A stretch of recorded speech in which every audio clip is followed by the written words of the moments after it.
Мајчиниот јазик мора да се негува посебно во време кога децата подобро го владеат англискиот од македонскиот јазик. Инвазијата од странски зборови и користењето на модерната технологија се основните причини, поради кои многу од децата ги немат совладано основните стандарди на јазикот.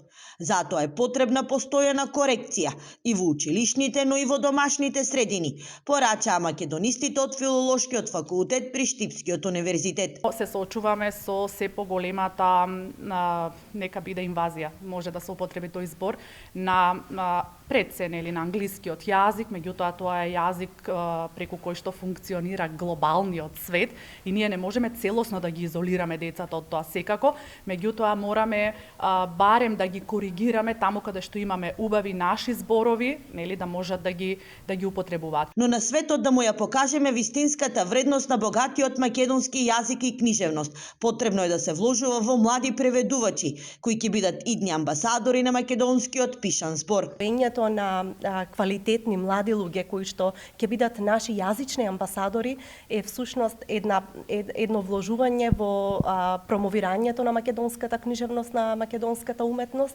и една потврда дека всушност ние сме рамо до рамо со европските книжевности. По помош на странските јазици ние можеме културно да се надпреваруваме во светски рамки. Значи нашите студенти имаат таа привилегија на нашиот универзитет да имаме катедра по англиски, по германски, по италијански. На катедрата по македонски јазик при Штипскиот универзитет на прв и втор циклус студираат над 50 студенти.